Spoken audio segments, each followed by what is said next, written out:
This is Hidden Killers with Tony Bruschi. Here now, Tony Bruschi. So, we've laid out the laws. We've exposed how schools dodge their reporting responsibilities. But here's the part that really kicks you in the gut.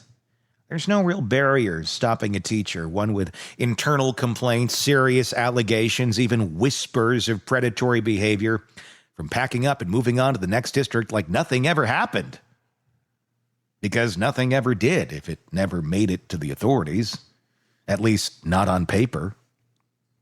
That's where the system gets dangerous by design, because there is no national tracking system, no shared misconduct database, no required disclosure across state lines. If an educator resigns before formal charges are filed, their past doesn't follow them. It's erased. Paperwork gets sealed. Files get labeled personnel only. And the next district, they get a clean resume and a smile. It's like watching a firework factory shove a faulty batch out the back door before OSHA shows up. We know these might explode on children who are lighting them, but it's money. It's product. Maybe that's the problem. We've seen this with Andrew McGann, who spent the past few years teaching in multiple states, always for short stints, always leaving quietly, then ending up in Arkansas and executing 2 parents on a trail the week before he was supposed to start teaching. The trail of red flags never made it past the school walls. No one reported him. No one warned the next district. So, of course, no one knew who they were hiring.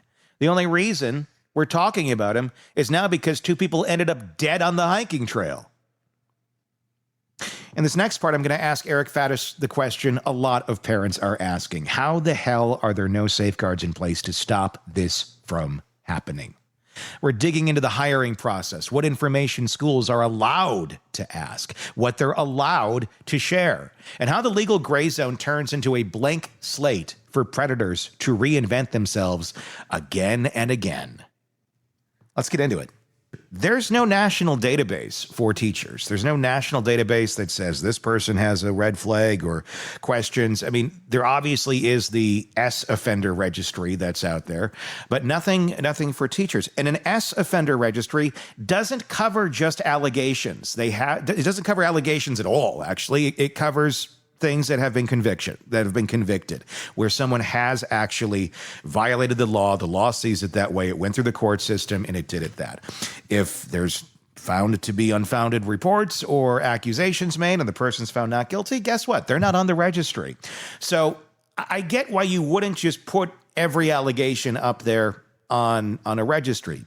People lie. People make things up, especially you get to manipulative, more high school type years. You're going to have that sort of crap happening. That's why there needs to be more protections here in place. It seems not only for the districts, but the teachers themselves. So they're not put into the corner and someone says, this person said this to me, or this person took me over here. Why don't we have anything else like that in place in our country to prevent that? Again, I go back to body cams. The idea of a camera in a classroom, cool. I think they should have that too. But why not that? That seems to be like, if you're interacting with a student in any way, shape, or form on that job, have that thing on. Period. I think that would solve it. And I think you'd get a lot of predators out, just voluntarily leaving, knowing that they're going to be on camera. Why don't we have anything like that in place? There is certainly gaining momentum for teachers wearing body cams and other types of objective measures like that that can document exactly what happened. Because like you said, there's a lot of he said, she said stuff going on. I've got good friends who are teachers, and, they don't want to be subject to some false allegation and then have that logged somewhere and be, blacklisted from ever getting a teaching job again, especially if it was unsubstantiated, especially if it didn't happen. And there are also privacy concerns. I've talked to teachers who say, look, I didn't sign up to have a camera follow me around every day of my life that I'm at work. And so that's a legitimate question to talk about too. That being said, we're talking about the safety of children. And sometimes when you're in an industry that has those sensitive issues where children need to be protected and are sometimes at risk, sometimes there's privacy that needs to be given up for that greater good. And that's why that idea of teachers wearing body cams is, I think, gaining support. And I agree. I said it earlier when we were talking about the McGahn case, where maybe, and people don't like this idea, like maybe some rights just do need to be given up. That if you truly want safety and change, you're just going to have to do it. Just like putting on a seatbelt prevents you from flying out the windshield should you collide with something. It restricts your freedom a bit, but you know what? A couple, little bit in, you're like, oh, okay, this makes more sense. Why not? I mean, it just seems like this just might be part of the territory. Body cams are, with many departments, required for their officers. At one point it wasn't either. So there was plenty of officers on a force that said, I don't want that. Well, tough shit. It's part of the job. It is what it is. It's to protect you. It's to protect them. If there's anybody who seems to have a problem with it, I question what your problem truly is. Is it just privacy? I mean, what are you doing that's so scarily private in that workday that you'd really not want someone else to see about it? That doesn't seem to add up very well when you're working with children. It's just kind of like, you're going to work with kids. Guess what? You're going to be monitored. That's how it works. We don't have carte blanche like, I guess maybe we do, honestly. There is kind of carte blanche for a teacher to say, why don't you stay in with me over lunch this week during recess and we'll talk. And there's plenty of wonderful teachers who do that are helping children get ahead and do the right thing. But there's also many that don't have a camera. Problem solved. What is the responsibility here, though, of like state licensing boards and such in tracking disciplinary records of students, pulling certifications, things of that nature, should they see trends of misbehavior, of possibly predatory behavior towards a student, but they can't necessarily get it down to that legal sense. They don't have cameras. It's just a trend of accusations that are coming in from different students. I mean, what sort of authority do they have to do much if there isn't any sort of legal intervention from the local authorities if an accusation like that is made, or if it's left unfounded? Can they do anything? Can they put anything on that record? I think it varies by jurisdiction, and the schools have significant discretion when there is no substantiated claim of neglect or abuse. Another problem is that there's no uniform legal standard across the country for how the schools should deal with this when these situations arise. Something the way a school deals with it in Mississippi might be different than the way a school deals with it in California.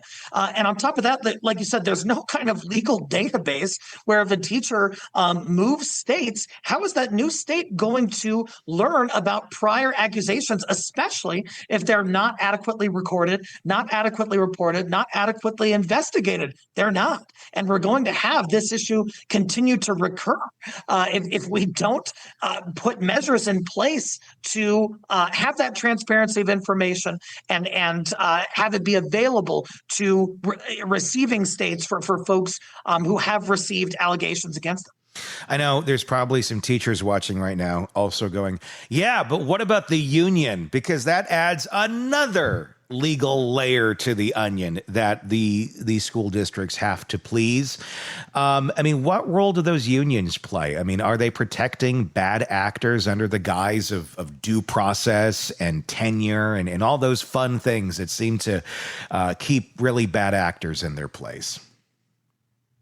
It certainly depends on who you ask. If you ask the union folks, they're saying, hey, we're the champions of the teachers. We're protecting their privacy. We're protecting their legal rights. You're not going to, have somebody, their name be defamed and slandered for something they didn't do. We're going to go to bat for those folks. And that's all well and good. But what about when there is a credible accusation against a teacher? The union in those circumstances doesn't say, oh, well, we're going to cut that person free and you can do with them what you will. That's not how unions work. And that's not really the union's legal obligation.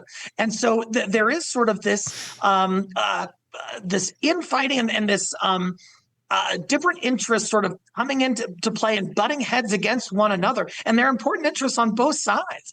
And so the legal system, I think, is still struggling to really adjudicate how those things happen and try to serve the best interests of everybody involved. You often can't do it. It's wild, isn't it? The same school that requires fingerprinting to chaperone a field trip can turn around and hire a full-time elementary teacher without ever being told that he is registered or resigned, rather, under suspicion of I'm going to redo that intro. In 3, 2, 1. It's wild, isn't it? The same school that requires fingerprinting a parent to chaperone a field trip can turn around and hire a full-time elementary teacher without ever being told that he resigned under suspicion of predatory behavior 3 districts ago. We're not talking about a system with cracks. We're talking about one made of wet paper and wishful thinking. Eric just walked us through the mechanics of this disaster. They're not centralized, and there is no centralized accountability, no flag that follows a resignation, no legal obligation to warn the next district. And the kicker, in many cases, schools aren't even allowed to share that information unless it rises to the level of a formal complaint. And since most of it never does, we get guys like McGann bouncing from school to school, clean on paper, known problem off the record. This is the real-world cost of policies that value image over safety, where HR redacts the truth, where legal departments play defense instead of prevention, where do no harm becomes don't rock the boat. And it leads to tragedy, almost all the time. So now that we've unpacked how predators stay in motion under the radar, we're heading into our final segment with Eric on this subject to talk about what actually needs to change.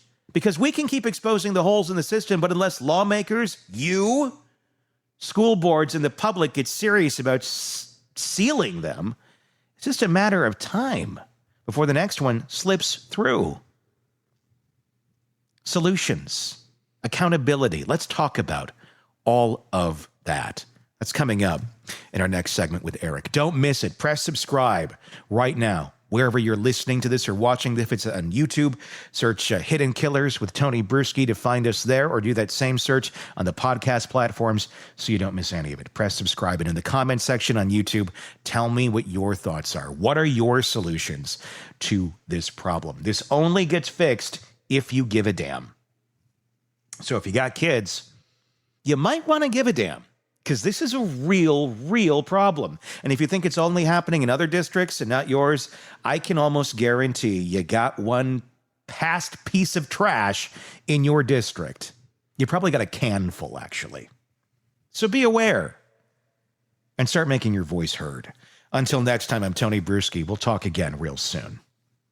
Want more on this case and others?